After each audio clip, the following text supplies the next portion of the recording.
In this third video of our Win the Walkthrough series, we are taking a closer look at questioning. Questioning, the only instructional strategy specifically mentioned in the framework for teaching, is not only an indication of rigor, but also emblematic of the academic culture of a classroom.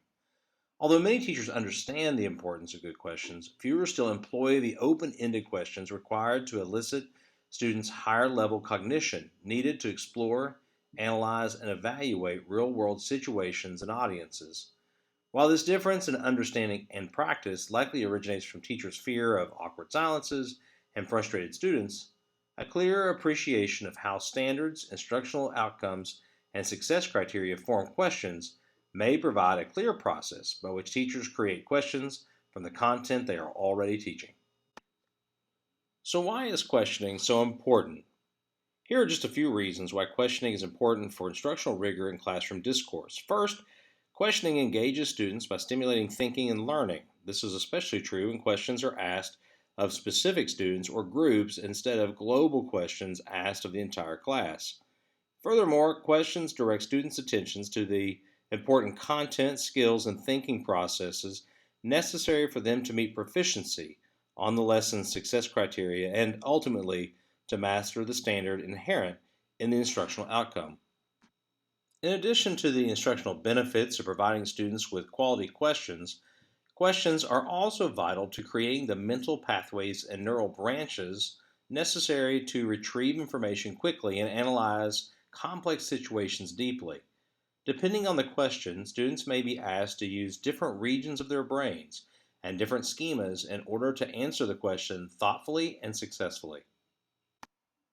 Statement 4 on our walkthrough instrument asks observers to provide teachers with feedback on their level of questioning.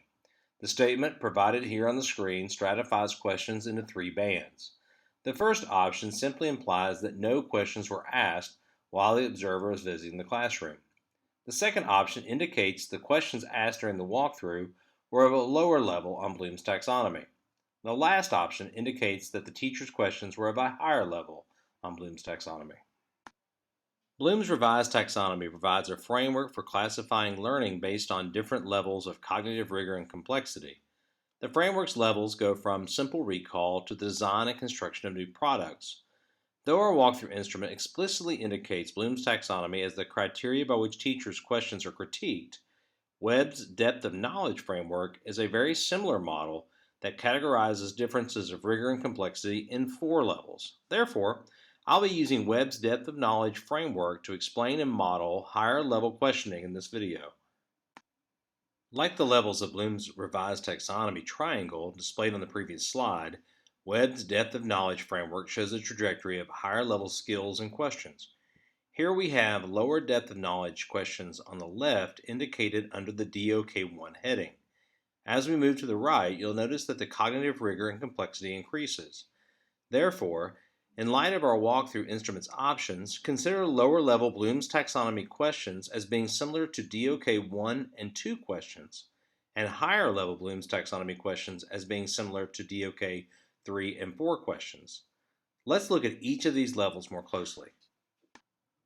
Depth of knowledge level 1 questions require students to recall or reproduce the knowledge and skills they have already learned.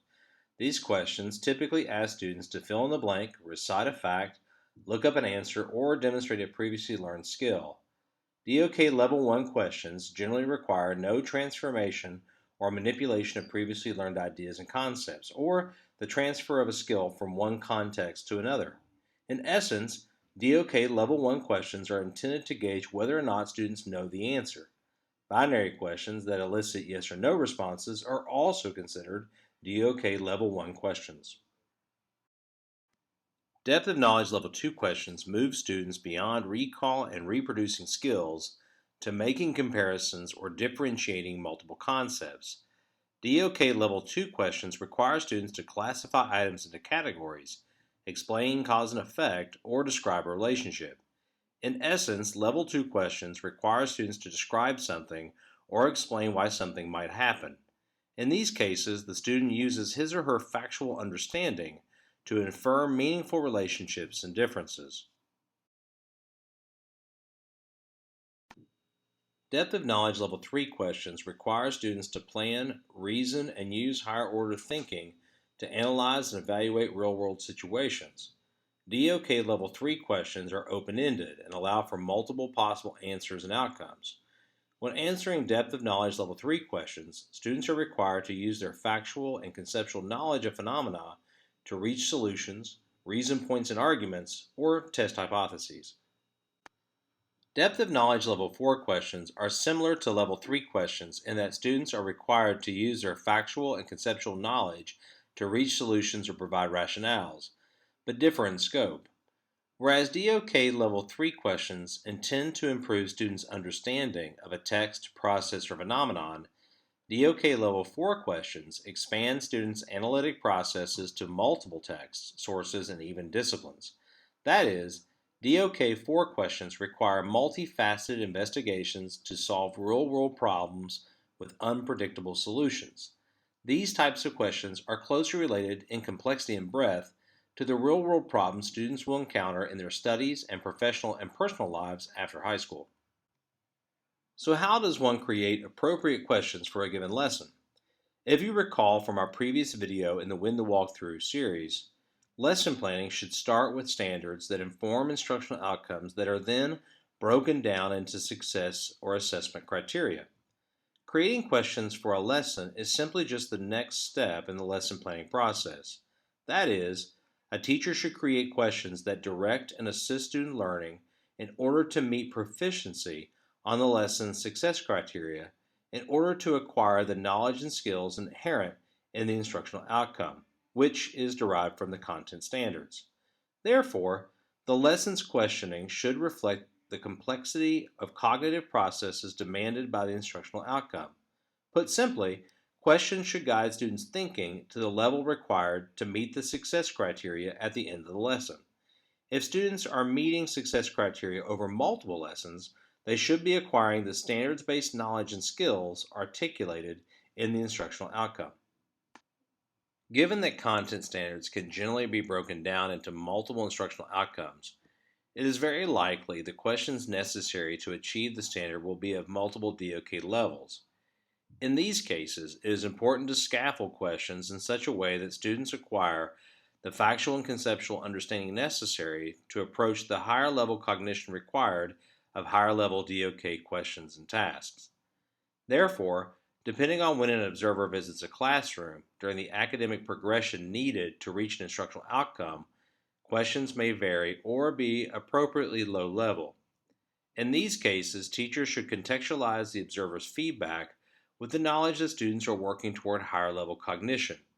When choosing a lesson for formal evaluations, teachers should select lessons that move beyond the rudimentary fact and skill stage of learning in order to highlight the more relevant and engaging application of learning to solving real-world problems. Lastly, one can refer to the descriptive rubric for questioning in Danielson's framework for teaching. Notice that lower-level cognitive questions and single-path inquiry are rated ineffective and developing, respectively. That is, questions that require students to recall a definite answer, answer yes or no, or have them guess what the teacher is thinking, will not provide sufficient evidence for a teacher to reach proficiency, defined as accomplished in the framework for teaching. The framework offers some flexibility in the accomplished band for teachers to scaffold higher-level questions with some low-level questions. Therefore, as long as the teacher is moving students to higher-level thinking during the observation, lower-level questions are appropriate. Please note that Danielson also requires that teachers' questions promote discussion among students. For example, a teacher who simply asks higher-level questions without first preparing students to answer and discuss those questions may not earn the accomplished rating. Furthermore, in order to earn the rating of exemplary, teachers must ask not only higher-level questions, but also facilitate and promote the metacognition and discourse necessary to create an academic environment that fosters students formulating their own questions and generating discussion about the topic. This concludes our Win the Walkthrough video on questioning. If you would like assistance in lesson planning or creating questions yourself, please reach out to me. Thanks for watching.